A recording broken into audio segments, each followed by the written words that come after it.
পশ্চিমবঙ্গের মাটিতে দাঁড়িয়ে গ্রাসরুট লেভেলে তুমি পুরসভাগুলো দেখো, তুমি পঞ্চায়েতগুলো দেখো, তুমি জেলা পরিষদগুলো দেখো, সমস্ত অস্থায়ী কর্মীতে ভরা।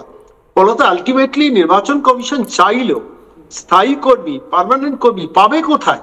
এক একটা পুরসভাতে তুমি যদি হিসেব করে দেখো, আমি ব্যারাকপুর সাব ডিভিশন একাধিক পুরসভার নামে এক্ষুনি বলতে পারি যেখানে 1/5 পার্মানেন্ট কর্মী নেই। অর্থাৎ যদি 100 জন পার্মানেন্ট কর্মী থাকার কথা, সেখানে 20 জন আছে।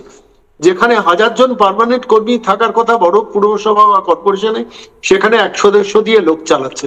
ফলত যারা কন্ট্রাকচুয়াল, সেই কন্ট্রাকচুয়ালরা ডিপেন্ডেন্ট অন দ্য গভর্নমেন্ট, মানে সরকার শাসক দলের উপর ডিপেন্ডেন্ট।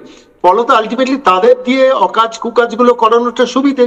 ফলত স্বাভাবিকভাবে সেই জায়গা থেকে দাঁড়িয়ে আলটিমেটলি এই এসআইআরটা খুব ডিফিকাল্ট একটা টাস্ক হয়ে যাবে। জাতীয় নির্বাচন কমিশন যদিও চেষ্টা করছে খুব সিরিয়াসলি কাজটা করার, কিন্তু আলটিমেটলি এটা খুব আমার মনে হয় খুব কঠিন কাজ হয়ে দাঁড়াবে যদি না পার্মানেন্ট স্টাফ খুঁজে বার করা যায়।